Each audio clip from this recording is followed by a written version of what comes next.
आज हम लोग एटॉमिक स्ट्रक्चर के अंतर्गत इलेक्ट्रॉनिक कॉन्फ़िगरेशन पढ़ेंगे। तो सबसे पहले ये देखते हैं कि इलेक्ट्रॉनिक कॉन्फ़िगरेशन है क्या। इलेक्ट्रॉनिक कॉन्फ़िगरेशन को हम लोग ये कहते हैं कि किसी भी एटम में सेल, सबसेल और ऑर्बिटल वाइज इलेक्ट्रॉनों के डिस्ट्रीब्यूशन को हम लोग नाम देते हैं इलेक्ट्रॉनिक कॉन्फ़िगरेशन। तो इसको हम ये डिफाइन कर सकते हैं कि the distribution of electron in various shell comma subshell and orbital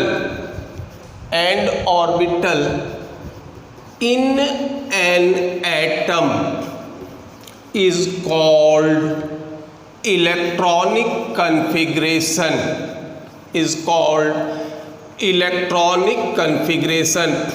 यानी किसी भी एटम में इलेक्ट्रॉन का अरेंजमेंट सेल, सबसेल तथा ऑर्बिटल वाइज अगर हम लोग अरेंजमेंट को इंडिकेट करते हैं और उसी इलेक्ट्रॉन के अरेंजमेंट को नाम देते हैं क्या, इलेक्ट्रॉनिक कॉन्फ़िगरेशन कहते हैं। हम लोग पहले भी ये अब तक देख चुके हैं कि इलेक्ट्रॉन सबसे पहले लोअर एनर्जी स्टेट में भरते हैं, तत्पश्चात ये हायर एनर्जी स्टेट में भरते हैं। और हमने एक सिद्धांत पढ़ा था जिसका नाम था ऑबाउ प्रिंसिपल।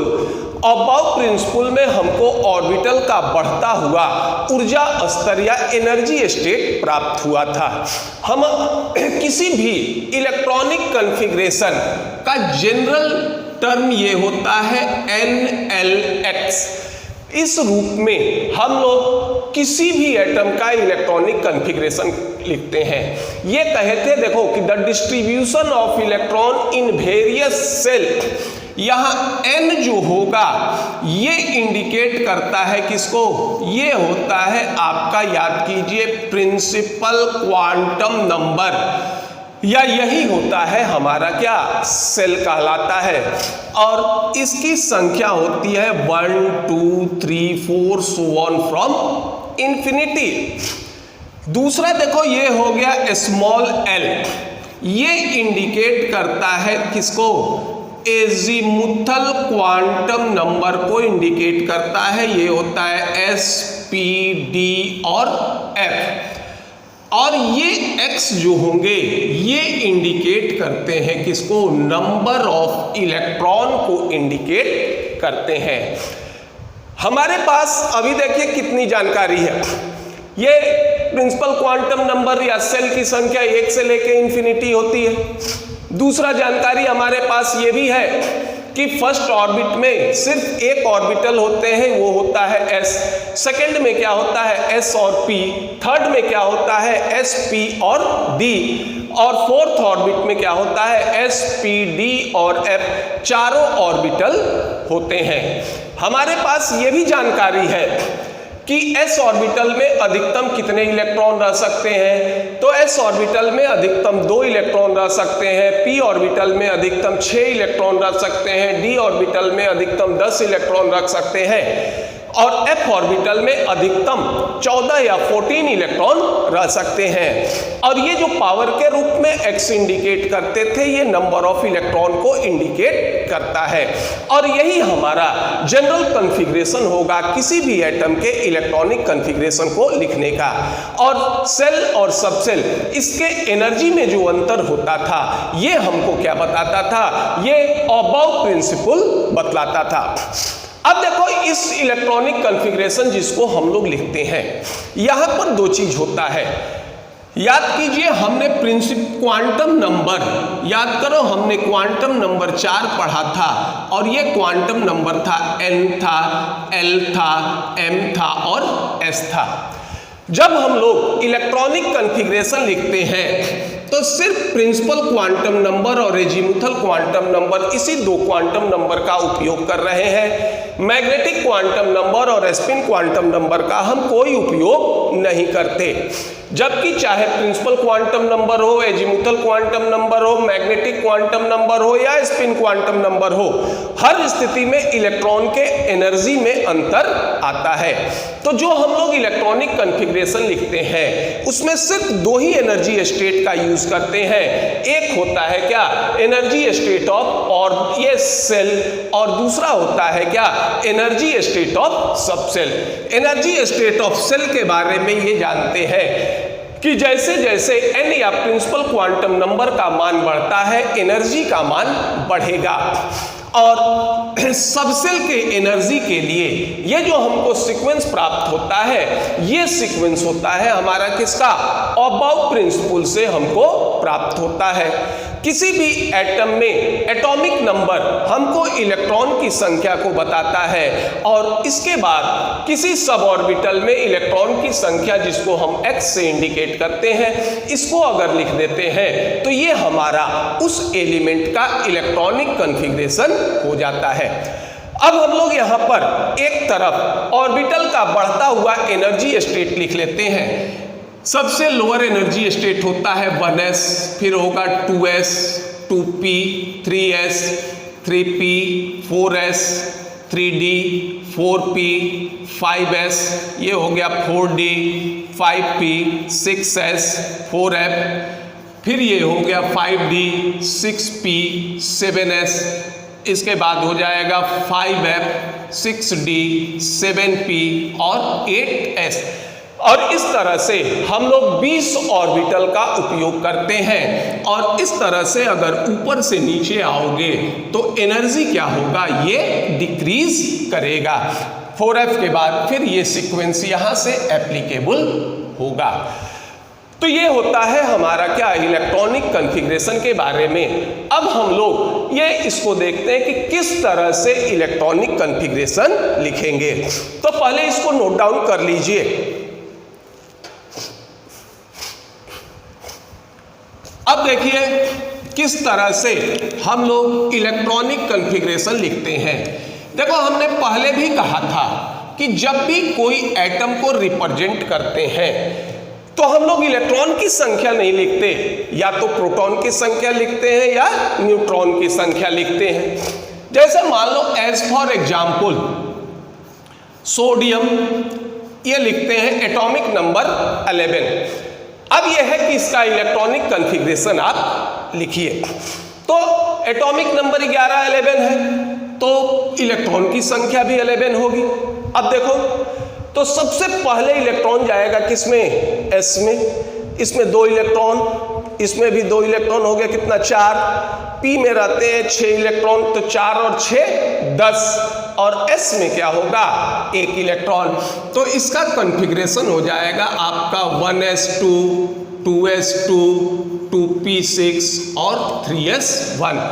इसका मतलब हो गया फर्स्ट ऑर्बिट के s ऑर्बिटल में 2 इलेक्ट्रॉन, सेकेंड ऑर्बिट के s ऑर्बिटल में कितने, 2 इलेक्ट्रॉन, सेकेंड ऑर्बिट के p ऑर्बिटल में 6 इलेक्ट्रॉन, और सेकेंड ऑर्बिट के थर्ड ऑर्बिट के s ऑर्बिटल में 1 इलेक्ट्रॉन। देखिए हमने कहा था nlx के टर्म में लिखते हैं। देखो यहाँ ये ऑर्बिटल के बाईं तरफ जो भी संख्या होगा वो n को बताएगा, ये बताएगा किसको, l को, और ये जो 2 हैं ये बताएंगे किसको, नंबर ऑफ इलेक्ट्रॉन को बतलाएंगे। और इस तरह से अगर एटॉमिक नंबर मालूम हो तो एटम के केस में हम इलेक्ट्रॉनिक कॉन्फ़िगरेशन लिख लेते हैं। अब देखिए मान लीजिए दूसरा हम ये लिख रहे हैं कैल्शियम, एटॉमिक नंबर 20। तो चूंकि कैल्शियम का एटॉमिक नंबर 20 होता है तो इसमें इलेक्ट्रॉन की संख्या भी 20 होगी। अब देखो इसमें भरते जाओ, 2 2 4 6 10, 2 12, 6 18 और 2 20। तो यहाँ तक आओगे तो ये आ जाएगा 20 इलेक्ट्रॉन। तो इसका कॉन्फ़िगरेशन हो जाएगा 1s2, 2s2, 2p6, 3s2, 3p6 और ये हो जाएगा 4s2। और इस तरह से ये तुम्हारा कैल्शियम का इलेक्ट्रॉनिक कॉन्फ़िगरेशन हो जाएगा। तो ये जो इलेक्ट्रॉनिक कॉन्फ़िगरेशन लिखते हैं, इसमें एक चीज और भी याद रखिएगा कि ये कॉन्फ़िगरेशन मिनिमम एनर्जी स्टेट या ग्राउंड स्टेट का क्या होता है, कॉन्फ़िगरेशन होता है। ये इलेक्ट्रॉनिक अरेंजमेंट ग्राउंड स्टेट में लिखे जाते हैं, एक्साइटेड स्टेट में ये कॉन्फ़िगरेशन नहीं होंगे। अब एक्साइटेड स्टेट में इसका क्या कॉन्फ़िगरेशन होगा, इसका इंडिकेशन ये इलेक्ट्रॉनिक कॉन्फ़िगरेशन नहीं देता है। तो किसी भी हो सकता है कि बहुत सारे ऐसे एलिमेंट होंगे जिनका इलेक्ट्रॉनिक कॉन्फ़िगरेशन इनके प्रॉपर्टीज को एक्सप्लेन नहीं करेगा। अब इस तरह से इलेक्ट्रॉनिक कॉन्फ़िगरेशन लिखते हैं। मान लो ये हो गया स्कैंडियम, एटॉमिक नंबर हो गया कितना, 21। कॉन्फ़िगरेशन होगा देखो 4s के बाद अब इलेक्ट्रॉन कहाँ जाएगा, 4p में नहीं जाएगा ये, बल्कि जाएगा कहाँ, 3d में। तो ये होगा 1s2, 2s2, 2p6, 3s2, 3p6, 4s2, ये हो गया तुम्हारा कितना, 20। और इसके बाद हो जाएगा 3d1। ये हो गया आपका स्कैंडियम का क्या होता है, इलेक्ट्रॉनिक कॉन्फ़िगरेशन। अब इस तरह से जो होगा ये आगे बढ़ेंगे।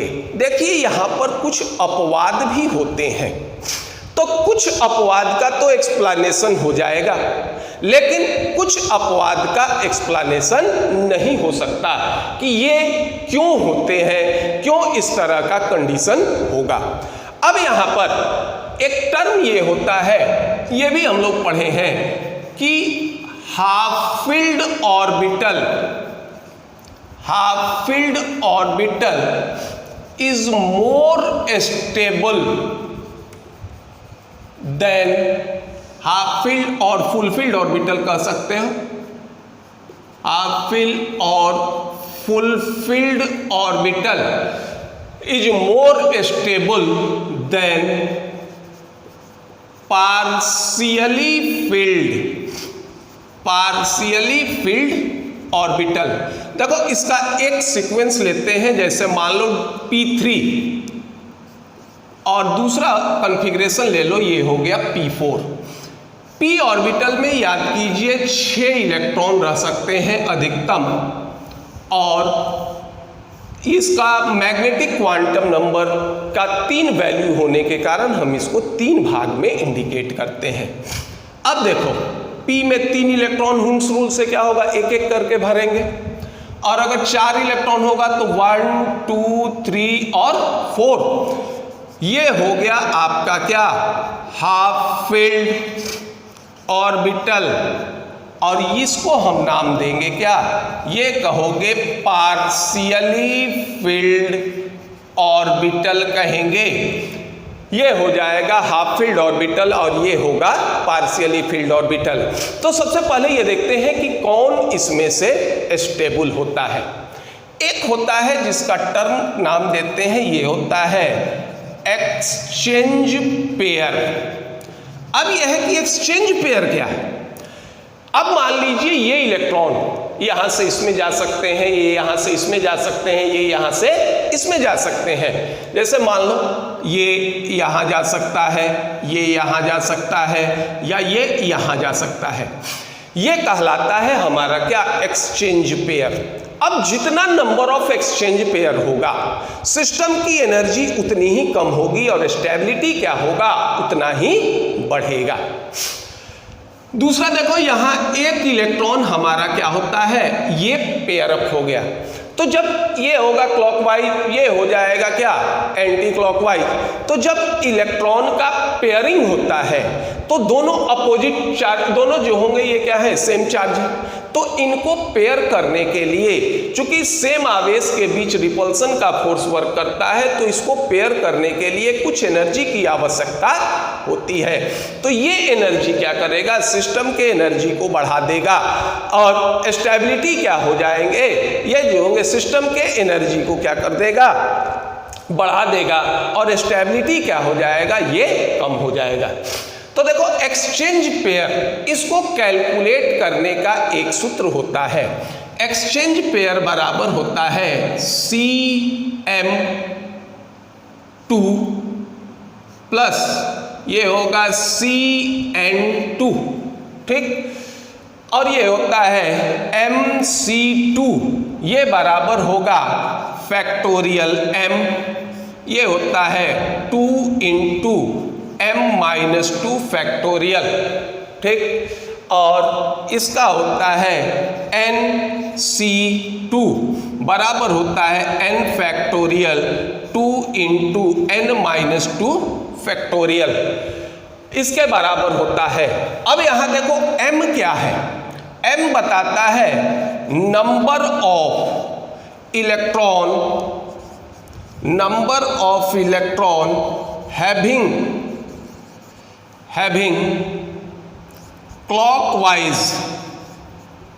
क्लॉकवाइज या कहो अपवर्ड स्पिन, और n होता है number of electron having downward spin, ये होता है अपवर्ड स्पिन और डाउनवर्ड स्पिन। अब इसके लिए आप एक्सचेंज पेयर का मान निकालिए। देखिए अपवर्ड का संख्या कितना हो गया 3, डाउनवर्ड की संख्या क्या हो गई 0, तो ये देखो ये हो जाएगा 3 इंटू 2 इंटू 1, फैक्टोरियल 3 का मतलब हो जाएगा 3 इंटू 2 इंटू 1 बटा 2 इंटू 3 माइनस 2 हो गया कितना 1 प्लस, अब देखिए यहां n क्या होता है number of electron having downward spin, यानी जो एंटी क्लॉकवाइज स्पिन होगा। तो यहां देखिए ये वैल्यू हो जाएगा कितना 0, क्योंकि यहां पर देखो कोई इलेक्ट्रॉन ऐसा नहीं है जिसके लिए जिसका स्पिन डाउनवर्ड हो। तो ये हो जाएगा आपका क्या हो जाएगा एक्सचेंज पेयर का मान हो गया कितना 3। अब इसके लिए भी देखिए, इसके लिए भी देखो 3 इंटू 2 इंटू 1, अपवर्ड कितना इलेक्ट्रॉन है जिसका स्पिन क्लॉकवाइज है 3, तो ये हो गया 2 इंटू 1 प्लस, अब देखिए यहां n का मान कितना हो गया 1, तो जब क्योंकि डाउनवर्ड स्पिन की संख्या कितना है 1, तो जब n का मान 1 होता है तो ये कह सकते हो कि 1 electron has no exchange pair, इसका कोई एक्सचेंज पेयर का मान नहीं है। तो ये हो गया 3e और ये भी हो गया क्या हमारा 3e। अगर सिर्फ हम एक्सचेंज पेयर को देखते हैं तो जितनी स्टेबिलिटी इसकी होगी उतनी ही स्टेबिलिटी इसकी भी होगी। अब यहां एक चीज और जो होगा ये इंडिकेट करो। अब एक होता है कि इसमें कहे थे देखो कोई पेयरिंग नहीं होता है, इसमें क्या होगा एक पेयरिंग होगा, तो दोनों इलेक्ट्रॉन सेम आवेश के होते हैं, इसलिए अगर इसको पेयर करोगे तो कुछ न कुछ एनर्जी क्या होगा, यह सिस्टम की एनर्जी बढ़ जाएगी।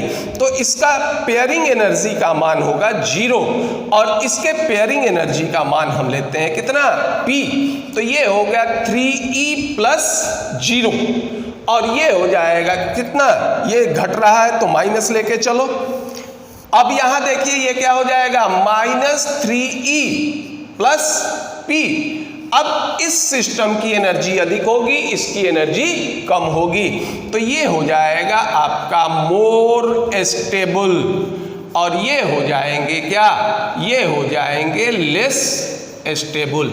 लेकिन यहां पर कोई अपवाद नहीं होता, P के साथ कोई अपवाद नहीं होगा, लेकिन P3 जो होंगे इसकी स्टेबिलिटी क्या हो जाएगी, अधिक हो जाएगी और P4 की स्टेबिलिटी कम हो जाएगी। इस तरह से हाफ फील्ड और फुल फील्ड जो होते हैं इनकी स्टेबिलिटी क्या हो जाएगी, अधिक हो जाएगी और पार्शियली फील्ड की कम। अब मान लो अगर फुल फील्ड है तो इसी पे समझ लो, मान लो फुल फील्ड है तो 3 अपवर्ड और 3 डाउनवर्ड, तो ये कितना हो गया 3 अपवर्ड 3 डाउनवर्ड, तो हो गया क्या एक्सचेंज एनर्जी का मान हो जाएगा 6 और पेयरिंग कितना होगा, ये पेयरिंग होगा 1 2 और 3, तो ये हो जाएगा -3e प्लस 3p। अब यहां जो होगा ये काउंट करो, अगर मान लो 4 लेते हो या अगर तुम 5 भी ले लो तो एक्सचेंज एनर्जी का मान यहां कम हो जाएगा। 3 अपवर्ड है तो ये हो जाएगा क्या 3, अगर मान लीजिए 2 डाउनवर्ड है तो सिर्फ क्या हो जाएगा, ये हो जाएगा क्या, ये हो जाएगा 2 माइनस 2, ये हो जाएगा 1, तो ये बचेगा क्या, सिर्फ जो होगा ये बचेगा 2।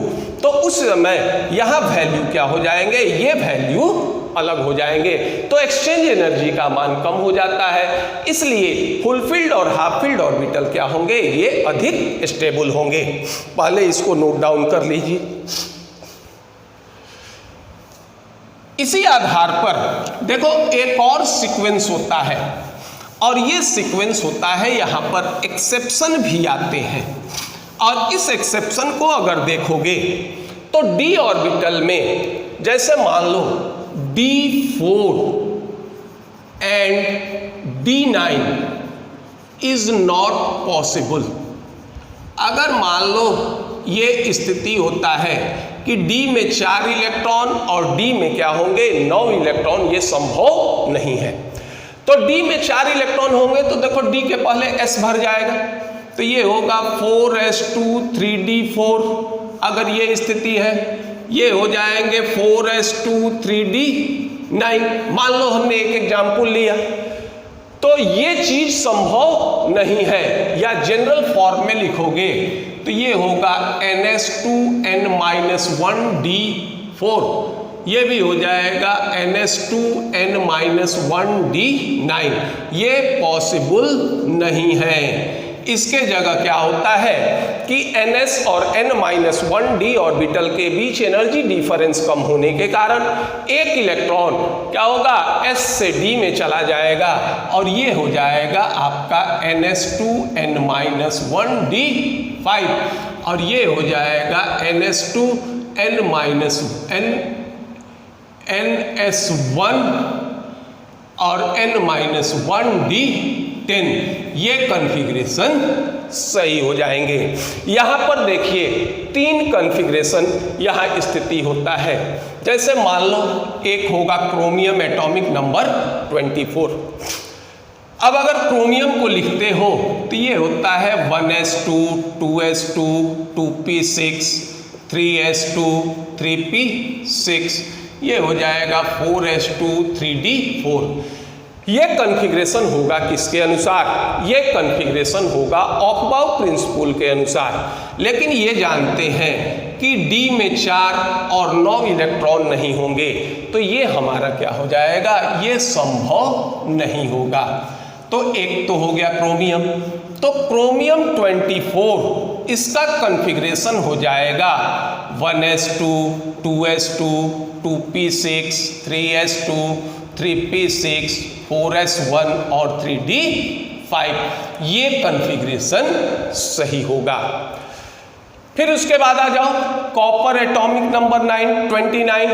यहाँ अब क्या हो जाएगा 9 1s2 2s2 2p6 3s2 3p6 4s2 और ये हो जाएगा 3d9। तो कॉपर में d ऑर्बिटल में 9 इलेक्ट्रॉन होंगे, ये भी संभव नहीं है। तो s का 1 ले लेगा और ये 9 क्या हो जाएंगे 10। तो कॉपर 29 इसका कॉन्फ़िगरेशन हो जाएगा 1s2 2s2 2p6 3s2 3p6 4s1 3d10। ये हो जाएगा इसका क्या कॉन्फ़िगरेशन।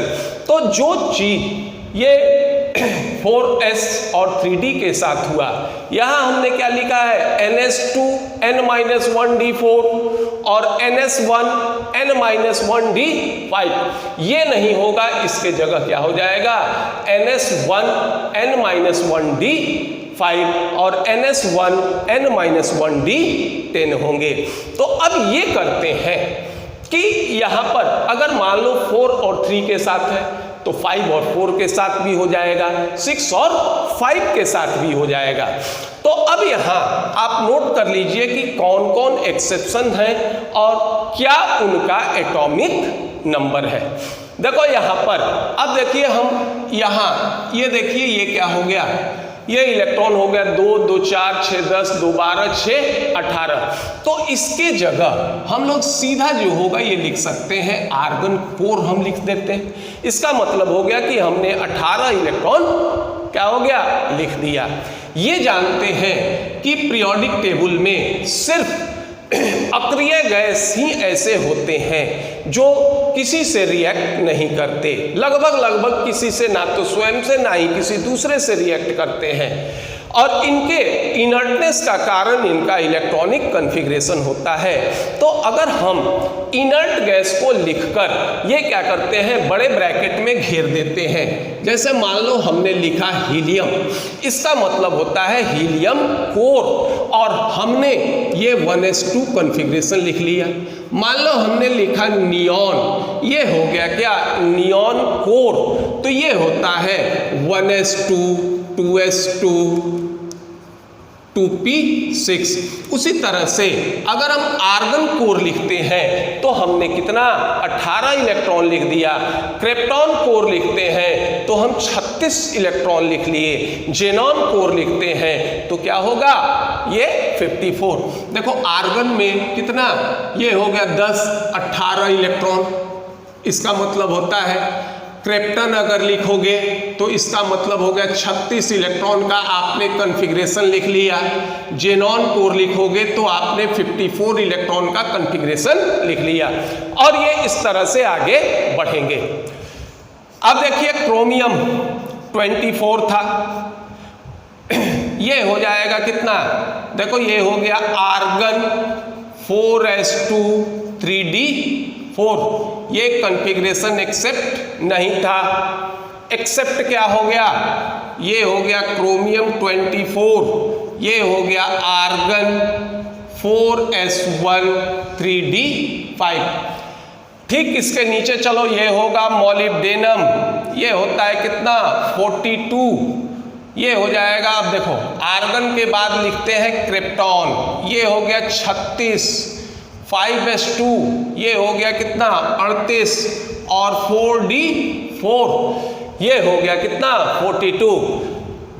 ये भी हमारा एक्सेप्टेड नहीं होगा, ये हो जाएगा आपका मॉलिब्डेनम 42, ये हो जाएगा आपका क्रिप्टॉन, क्रिप्टॉन के बाद हो जाएगा 5s1 4d5।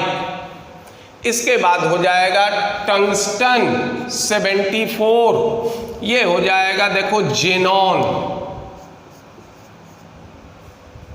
ये हो जाएगा आपका आर्गन क्रिप्टन जेनॉन, ये हो गया कितना, ये हो जाएगा 54 54।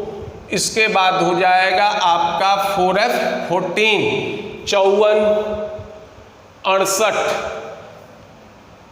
ये हो जाएगा 6s2, और ये हो जाएगा 5d4। ये होगा देखो 54 और 14, 54 58 68 70 74।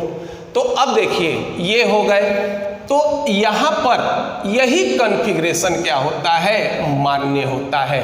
यहाँ पर यह नहीं होगा कि S में 1 और D में 5 हो, इसलिए याद रखिएगा टंगस्टन 74 इसको नाम देते हैं, कहते हो एक्सेप्शन विदिन एक्सेप्शन, इसको नाम देते हैं एक्सेप्शन के अंदर एक्सेप्शन या एक्सेप्शन विदिन एक्सेप्शन। ये होगा आपका क्या, ये होगा NS2 N-1D4 का एक्सेप्शन।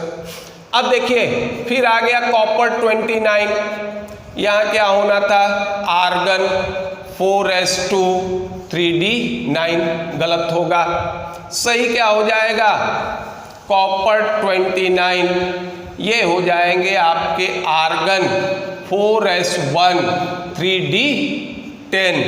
इसके बाद हो जाएगा सिल्वर 47, ये होंगे आर्गन 5s2 और ये हो जाएगा 4d9, ये भी गलत हो जाएगा, ये हो जाएगा सिल्वर 47 और ये हो जाएंगे आपके क्या आर्गन, ये हो जाएगा 5s1 4d10 और इसके बाद होता है गोल्ड, ये हो जाएगा 79, ये हो जाएगा जेनॉन 54 4f14 54 4 58 10 68, ये हो जाएगा 5s2 2 70 और ये हो जाएगा 6s2 और ये होगा 5d9, ये गलत होगा और सही हो जाएगा तुम्हारा क्या गोल्ड 79, ये होगा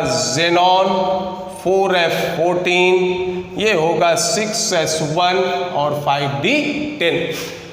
तो ये भी जो होंगे ये हमारे क्या होंगे, ये एक्सेप्शन होंगे। इस तरह से ये हमारे मेन एक्सेप्शंस होते हैं। अब लेकिन ये देखो डी में अगर 4 इलेक्ट्रॉन है ये हो गया हाफ फिल्ड, डी में 5 इलेक्ट्रॉन होगा ये क्या हो जाएगा, ये हो जाएगा फुल फील्ड। तो यहां भी वही चीज होता है कि डी में अगर 5 इलेक्ट्रॉन होंगे अधिक स्टेबल होंगे, डी में अगर 4 इलेक्ट्रॉन होंगे कम स्टेबल होंगे। पहले इसको नोट डाउन कर लीजिए, इसको भी हम लोग देख लेते हैं कि किस तरह से ये अपवाद होते हैं, किस तरह से ये अपवाद होते हैं। P का तो हमने देख लिया था, D का भी जो होगा ये हम लोग देख लेते हैं। जैसे मान लो ये हो गया आपका 4s और ये हो गया आपका 3d, फिर 4s, ये हो गया आपका 3d। तो 3d में इलेक्ट्रॉन जाने के पहले 4s में भर जाएगा। स्थिति क्या था, 4s2 5d1, ठीक, ये हो गया 4s1 और 3d5। सबसे पहले इसमें आप निकालिए एक्सचेंज पेयर। अब देखो कितना है, 4 और 1 5, ये होगा 5c2, तो ये हो गया 5 × 4 × 3 × 2 × 1, ये हो गया फैक्टोरियल, क्या हो गया 5। फिर था क्या 2 × चलिए m-2, m कितना हो गया, 5 में से 2 घटाओ, ये हो गया 3, तो ये हो गया 3 × 2 × 1। देखिए ये कैंसिल हो गया, ये कैंसिल हो गया। अब ये हो गया कितना, ये हो गया 20, 5 × 20 और 20 में से जो होगा बाई 2, ये हो गया कितना 10 एक्सचेंज हो गया, सॉरी अभी 10 ले लो। दूसरा था क्या तुम्हारा Nc2, 1 इलेक्ट्रॉन हैज, सीधा कर सकते हो no pairing energy, no exchange energy, no exchange energy. अब इसका देखिए तो ये दोनों हो गया 10 + 0 बराबर, ये हो गया क्या 10 एक्सचेंज एनर्जी इसका हो गया। अब देखिए इसका मान लो एक्सचेंज पेयर निकालते हो, तो अब देखिए ये हो गया कितना 6, 6 × 5 × 4, 4 × 3 × 2 × 1 और ये हो जाएगा कितना, ये हो जाएगा 2 × एक्सचेंज पेयर में कितना 6 - 2 हो गया कितना 4, ये हो गया 4 × 3 × 2 × 1, ये भी हो गया कितना 10, ठीक। n का मान यहाँ भी जो होगा ये क्या होगा 0 हो गया, तो इसके लिए भी ये हो जाएंगे एक्सचेंज एनर्जी, नहीं ये हो गया 4 30 और 6 × 5 = 30, तो ये हो गया 15, एक्सचेंज एनर्जी हो गया 15, प्लस 0 ये हो गया -15 E हो गया। अब देखिए ये कहे थे कि जिसके एक्सचेंज एनर्जी का मान अधिक होगा वो अधिक स्थायी होगा। अब यहाँ पेयरिंग को नहीं भी अगर काउंट करते हो तो ये हो गया आपका क्या, मोर स्टेबल, और ये हो जाएगा आपका क्या, लेस स्टेबल। इसलिए स्टेबिलिटी को देखते हुए ये s का एक इलेक्ट्रॉन किस में चला आता है, d में चला आता है, और इस तरह से ये स्टेबिलिटी अधिक होगी। तो ये कॉन्फ़िगरेशन नहीं होकर ये कॉन्फ़िगरेशन होता है। अब इस तरह से इसके कुछ और भी अपवाद होते हैं। इन अपवाद को जैसे मान लो एटॉमिक नंबर 39 से स्टार्ट करो और एटॉमिक नंबर 48 तक चलोगे तो इसमें भी अधिकांश अपवाद होते हैं, लेकिन इसका कोई एक्सप्लेनेशन नहीं होता। जैसे मान लो इट्रियम है, इट्रियम का एटॉमिक नंबर होता है कितना, 39, तो ये होगा क्या, क्रिप्टॉन, ये हो जाएगा 4d1 और ये हो जाएंगे 5s2।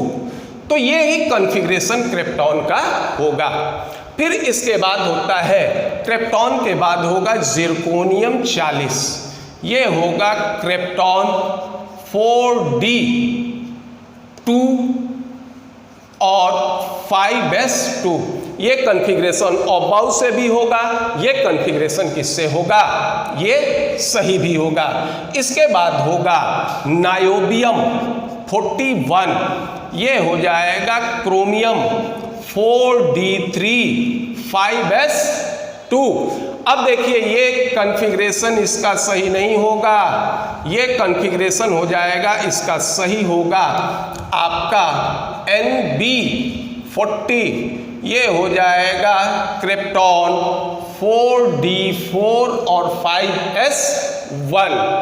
इसके बाद होगा नायोबियम के बाद होगा मॉलिब्डेनम 42, इसको तो आप देख ही चुके हैं, ये हो जाएगा 4d4 5s2, ये सही नहीं होगा।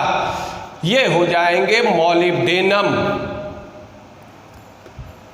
41, ये है 42, ये हो जाएंगे क्रिप्टॉन 4d5 5s1। इसके बाद ये हो जाएगा आपका टेक्टिनियम 43, टेक्टिनियम में होना है क्या, क्रोमियम, ये हो जाएगा 4d5 5s2, यही सही होगा। टेक्टिनियम के बाद होता है रुथेरियम, ये होगा 44, ये होगा क्रोमियम 4d6 5s2, लेकिन ये सही नहीं होगा, ये होगा रुथेरियम 44, ये हो जाएगा आपका क्रोमियम 4d7 5s1। अब इसके बाद ये होता है रुथेरियम के बाद होगा रोहिडियम RH45, इसका होना चाहिए था क्रोमियम 4d7 5s2, ये भी नहीं होगा, ये हो जाएगा रोहिडियम 45, ये हो जाएंगे क्रोमियम 4d8 5s1। इसके बाद होगा प्लेडियम, ये हो जाएंगे 46, ये होगा क्रोमियम 4d8 5s2। ये भी जो होंगे ये क्या होंगे, ये गलत होंगे। प्लेडियम का ये हो जाएगा, सीधा हो जाएगा प्लेडियम 46, ये होगा क्रोमियम 4d10 5s0। इसके बाद प्लेडियम के बाद हो जाएगा सिल्वर का, तो आप जानते ही थे, ये हो जाएगा सिल्वर 47, ये होता था याद करो क्रोमियम 4d9 5s2, और ये गलत होता था, ये हो जाएगा सिल्वर 47, ये होंगे क्रोमियम 4d10 5s1। और इसके बाद आएंगे आपके, यहाँ लिख लो कैडमियम 48, ये होगा क्रोमियम 4d10 5s2। और ये कॉन्फ़िगरेशन सही होगा। यहाँ इसमें इतने एक्सेप्शन होते हैं, आप इसको डायरेक्ट याद रखिएगा, यहाँ पर कोई अपवाद नहीं होता। इस तरह से हम लोग सामान्यतः एटम का इलेक्ट्रॉनिक कॉन्फ़िगरेशन लिख लेंगे। इसके आगे भी और भी एक्सेप्शन होंगे।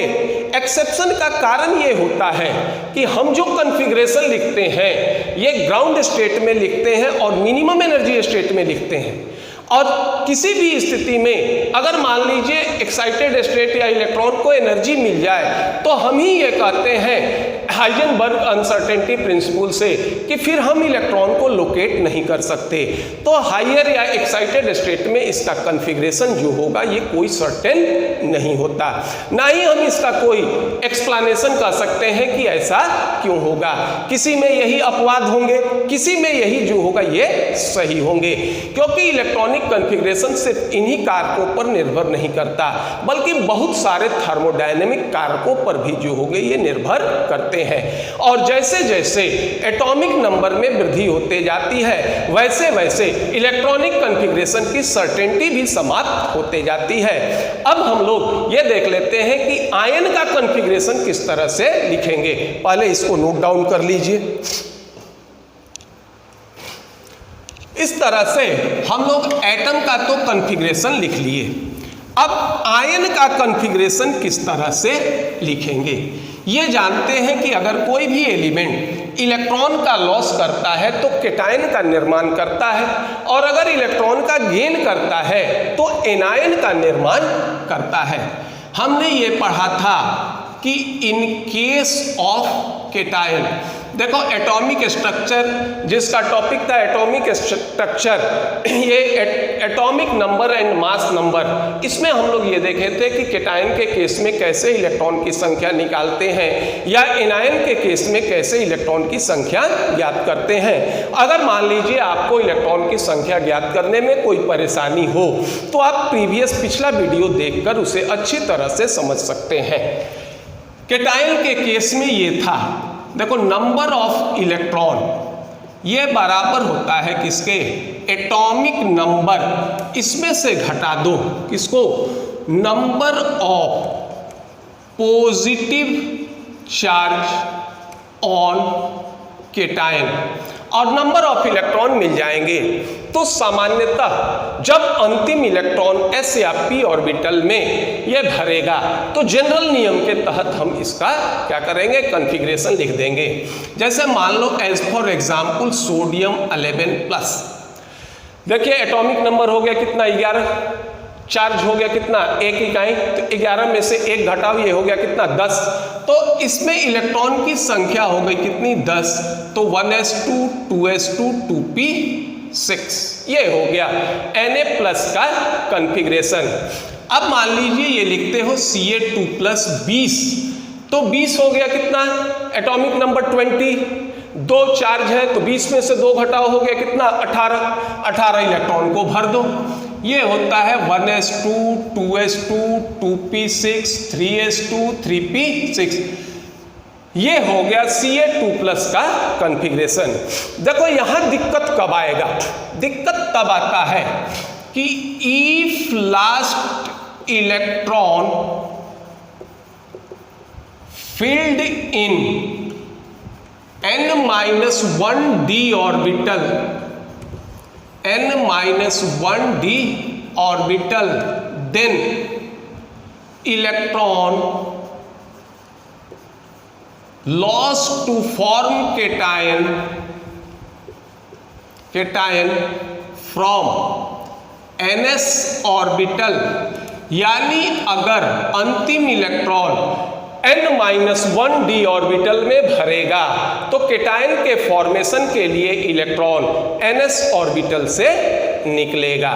जैसे मान लो एग्जाम्पल ले लेते हो आयरन 26, अब इसका कॉन्फ़िगरेशन लिखते हो तो ये हो गया 1s2 2s2 2p6 3s2 3p6 4s2 3d6। अब देखिए इसमें अंतिम इलेक्ट्रॉन किसमें भरा, डी में। अगर हम ये कॉन्फ़िगरेशन लिखना चाहें Fe2+26 तो 26 में से 2 घटाओ 24, इलेक्ट्रॉन की संख्या 24 है, तो लिखोगे तो ये क्या हो जाएगा, 6 नहीं होगा बल्कि क्या होगा 4। तो उस स्थिति में देखिए इलेक्ट्रॉन यहां से नहीं निकलेगा, यहां से निकलेगा, ये ध्यान रखिएगा। और Fe2+ का कॉन्फ़िगरेशन हो जाएगा 1s2 2s2 2p6 3s2 3p6 और ये होगा क्या 3d6। तो ये ध्यान रखना कि अगर अंतिम इलेक्ट्रॉन n-1d ऑर्बिटल में भरेगा तो केटायन के फॉर्मेशन के लिए इलेक्ट्रॉन हमेशा ns ऑर्बिटल से निकलेगा। अब मान लो ये हो जाता है Fe3+, एक और इलेक्ट्रॉन निकालना है, तो अब कोई रास्ता नहीं है तो फिर D से इलेक्ट्रॉन निकलेगा। तो ये होगा 1s2 2s2 2p6 3s2 3p6 और एक इलेक्ट्रॉन निकल जाएगा, ये होगा 3d5। तो इस तरह से अगर अंतिम इलेक्ट्रॉन d ऑर्बिटल में भरता है तो हम इलेक्ट्रॉन उसके अगले ऑर्बिट के s ऑर्बिटल से निकालते हैं। यहाँ हम आपका एक कठिनाई और दूर कर देते हैं कि ये लिख देते हैं कि एटॉमिक नंबर कितने के रेंज में या कितना एटॉमिक नंबर रहेगा तो अंतिम इलेक्ट्रॉन d ऑर्बिटल में भरेगा। देखो ये 21 से लेकर 30, अगर एटॉमिक नंबर 21 से लेकर 30 तक होगा तो d में जाएगा सामान्यतः। इसके बाद चलो ये हो गया 39 से लेकर ये हो गया 48, 39 से लेकर ये हो गया कितना 48। इसके बाद हो जाएगा 57 से लेकर हो जाएगा कितना 82 और इसके बाद हो जाएगा 89 से लेकर 105। अगर एटॉमिक नंबर इनके बीच में आता है तो लास्ट इलेक्ट्रॉन क्या होगा d ऑर्बिटल में भरेगा। ये जो होंगे ये होंगे last electron filled in d orbital. देखो एक यहाँ सीक्वेंस इसमें और होगा, ये होगा 58 to 71 और ये हो जाएगा 90 to 103। अगर इस एटॉमिक नंबर में पड़ेगा तो ये हो जाएगा क्या last electron filled in f orbital. लेकिन f केटायन के फॉर्मेशन के लिए इलेक्ट्रॉन f ऑर्बिटल से नहीं निकलता। अब ये 57 से 82, लेकिन इसी में आएगा 58 से 82 और इसमें आएगा 90 से 103। अगर ये एटॉमिक नंबर है तो लास्ट इलेक्ट्रॉन भरेंगे कहाँ f ऑर्बिटल में। इसमें भी n-1d में इलेक्ट्रॉन होगा, n-1d में इलेक्ट्रॉन होगा तो ns का इलेक्ट्रॉन केटायन के फॉर्मेशन में भाग लेगा। और इस तरह से हम केटायन के केस में इलेक्ट्रॉनिक कॉन्फ़िगरेशन लिख सकते हैं। तो पहले इसको नोट डाउन कर लीजिए। अब देखते हैं कि एनायन के केस में इलेक्ट्रॉनिक कॉन्फ़िगरेशन किस तरह से लिखेंगे। तो देखो एनायन के केस में इलेक्ट्रॉनिक कॉन्फ़िगरेशन में कोई अपवाद नहीं होता। इन केस ऑफ एनायन ये होता है नंबर ऑफ इलेक्ट्रॉन बराबर ये हो जाएंगे क्या एटॉमिक नंबर, इसमें जोड़ दो number of negative charge on anion. यहां कोई अपवाद नहीं होगा, सीधा इलेक्ट्रॉन की संख्या ज्ञात कीजिए और जनरल नियम से वैल्यू लिख दो। जैसे O2-8, देखिए एटॉमिक नंबर 8 हो गया, 8 और 2 10, सीधा 10 का विन्यास लिखो 1s2 2s2 2p6। मान लीजिए हमने लिखा Cl-17 तो 17 और 1 18, ये हो गया 1s2 2s2 2p6 3s2 3p6। और इसमें कोई ये नहीं होगा कि इलेक्ट्रॉन किस ऑर्बिटल से निकला। एनायन के फॉर्मेशन के लिए ये याद रखिएगा, ऑलवेज इलेक्ट्रॉन कहां से निकलेंगे, ऑलवेज इलेक्ट्रॉन एड इन क्या होगा p ऑर्बिटल। हमेशा इलेक्ट्रॉन जो होगा ये p ऑर्बिटल में जुड़ेगा, s में नहीं जुड़ेगा। और केटायन के फॉर्मेशन के लिए फॉर ये कह सकते हो cation electron loss from either s orbital और p orbitals sometimes and d orbitals f orbital से इलेक्ट्रॉन नहीं निकलेगा। एनायन के फॉर्मेशन के लिए इलेक्ट्रॉन हमेशा ऐड होगा किसमें, हमेशा इलेक्ट्रॉन ऐड होगा किसमें, p ऑर्बिटल में ऐड होगा। एनायन s ऑर्बिटल में भी ऐड नहीं होते, इलेक्ट्रॉन जनरली नहीं होंगे। लेकिन केटायन के फॉर्मेशन के लिए इलेक्ट्रॉन s ऑर्बिटल से भी लॉस होगा, p ऑर्बिटल से भी लॉस होगा और d ऑर्बिटल से भी लॉस होगा। और इस तरह से हम लोग एटम, केटायन और एनायन इसका इलेक्ट्रॉनिक कॉन्फ़िगरेशन लिख सकते हैं। और साथ साथ जब इलेक्ट्रॉनिक कॉन्फ़िगरेशन लिखेंगे तो इस पर और भी क्वेश्चन हम लोग बता सकते हैं। तो अगर आपको ये वीडियो पसंद आए तो इसे लाइक कीजिए, सब्सक्राइब कीजिए। धन्यवाद।